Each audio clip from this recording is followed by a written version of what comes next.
Hi class, good morning. This is Teacher Vin, and today we'll be discussing about a new topic titled Determining Worthiness, Truthfulness, and Accuracy of Material. So let us discuss the agenda for today's discussion or the objectives.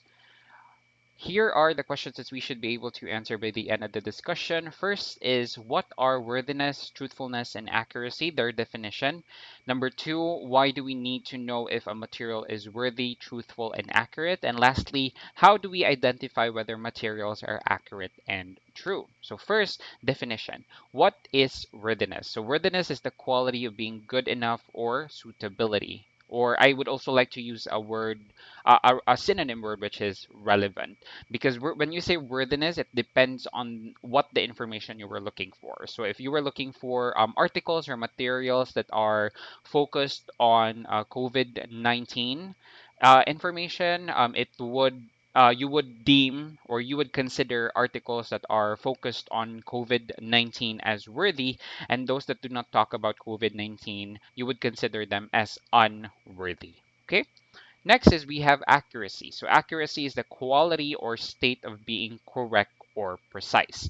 And truthfulness is the fact of being realistic or true to life. So I believe accuracy and truthfulness are already self-explanatory, so I don't need to elaborate on those two terms, okay? Next is why do we need to know if a material is worthy, truthful, and accurate? So basically, what is the importance of knowing if a material is worthy, truthful, and accurate. Now, here it says here accuracy is to make sure that the information is correct and without any mistake. Why? Because information accuracy is important because many lives may depend on it, like the medical documents in hospitals. So, for example, the people studying in medical fields like nursing, pharmacy, uh, medicine. So all of those, the books that they study, all of them needs to be accurate because what they study is what they will practice in the future. So if they were fed inaccurate information, then it may jeopardize the life of their patient. Same with us.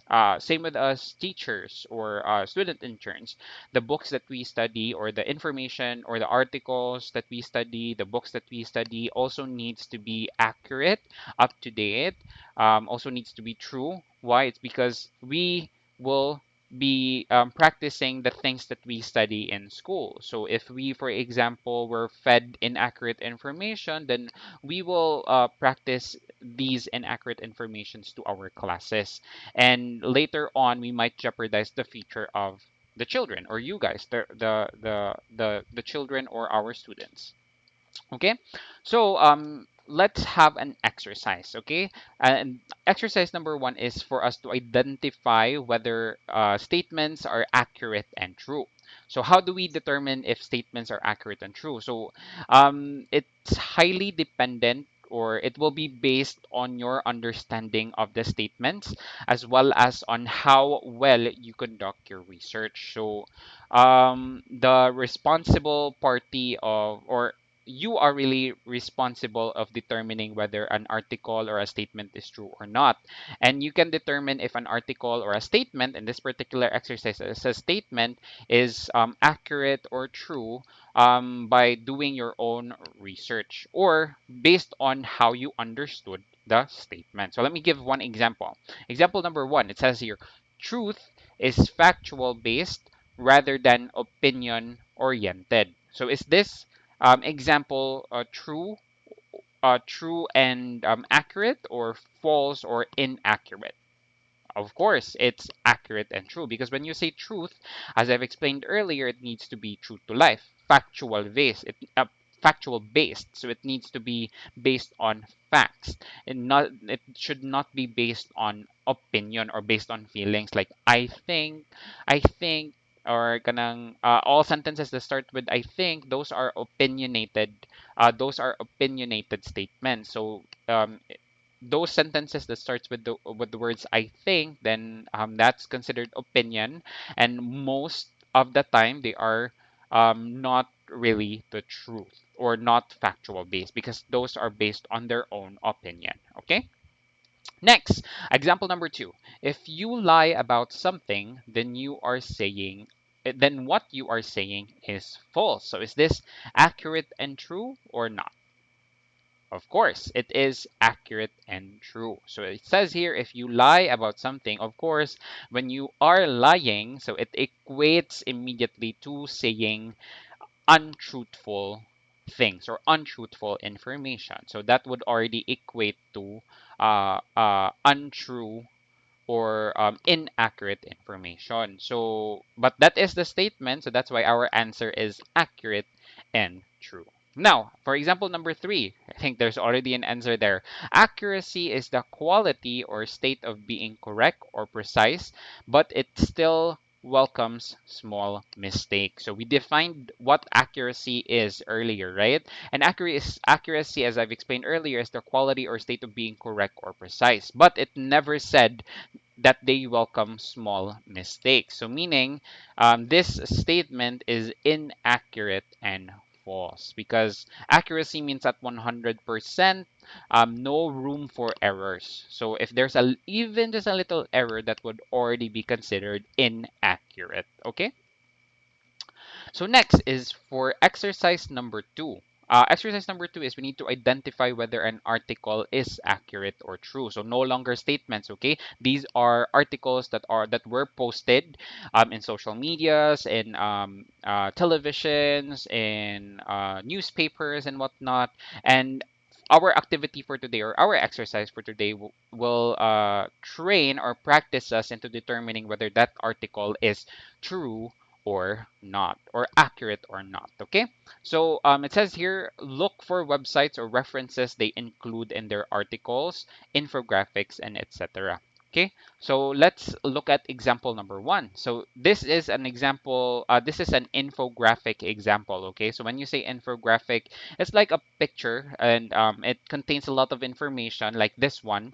It says here, it contains information about flu, allergies, and COVID. So if it differentiates the three terms like flu, allergies, and COVID. So this is infographic, giving you information through graphic design like this one. Okay, so here are the tips that you need to follow if you are trying to determine whether an infographic is an infographic is true or not, or accurate or not. So first is you need to look for their reference website. Every infographic or every article should indicate or cite their main source of the information. So in this infographic, they cited their website, which is the uab.edu. / coronavirus, like there. So what you need to do is you need to visit their website and check if they are a legit website. Now, how do you determine if that website is a legit website? So you need to check all of their resources, majority of their posts, if they are indeed telling the truth. So if you visit this website, you can see that they have a lot and multiple of posts already made. Majority of the posts they made are from sources like World Health Organization. They also posted videos that are medical related, that are really informative in terms of COVID-19 and whatnot. And this would mean that the website you are checking is legit or is a valid website. So after establishing that the website you visited is a valid website, then that means the infographic you saw earlier, for example, number one, is a true and accurate infographic information. Okay? Very good. So again, tips just to review is to look for their reference website. It should be indicated in their infographic or in their article. Usually, it's located at the bottom part of their article, like this one right here. It's located at the bottom part. Um, and after locating the reference website, you can immediately visit their website, check their other posts, and making sure that their sources are coming from organizations like World Health Organization or authoritative websites like government websites, educational websites, or whatnot. Okay. So let's go to example number two. I'm not sure if you guys are familiar with this person, but this is Lloyd Cadena. Lloyd Cadena is a famous YouTuber who recently passed away. May he rest in peace. But if you look at this post, I did not immediately believe in this post. Why? It's because number one is you need to check who posted the article or the post. And it says here the one who posted is from PBA memes. So majority of their posts are regarding memes. And you know memes, they make laugh of people, they make fun posts, or they bully someone just to make fun of someone or whatnot. So I automatically did not believe if this post is real or not. So what I did is what I did and what you should do is if you see posts like this is you need to go to the official page of the person they were reporting about. So in this case, they were reporting about Lloyd Cadena. So Lloyd Cadena is very active in social media. He has a Facebook page, he has YouTube page, he has a YouTube page, a Twitter page, or whatnot. So you can visit all of those websites and or social media platforms and confirm if this news is accurate or not. Now, as you can see, I visited Lloyd Cadena's website, and I think this was also posted a while back. And they confirmed that Lloyd Cadena did uh, indeed pass, and they announced it through their official Facebook website, also their Twitter platforms, and as well as in their YouTube account. But they posted this first in their Facebook accounts and their Twitter accounts. Okay, so apart from going to their official Facebook page or uh, official page, official Facebook page, official Twitter page, you can also confirm if that page that you visited is an accurate or a verified page by looking at the check or verified logo. So you can see that right beside the name of the person you visited. Like say for example, you visited Lloyd Cadena's page and you can see that there's a verified or a checked logo, which means that this is a true and verified Facebook page. Okay? Very good. So now we can move on to example number three. Now this example, let's try to follow the tips that I posted earlier. So again, check who posted it, go to the official page of the person they were reporting about, and then check the verified logo. Also apply the first one, check if they have a reference website. Check if they have a reference website cited, visit the website, and then check the other things they post. So let's try to follow those tips for example number three. So first is we need to look at who posted the article. So it says here it was posted by Richard Gomez. Now Richard Gomez, as we all know, is a political item, right? Or is a political person. And I think he is I'm not sure, but he is a political item in Ormoc.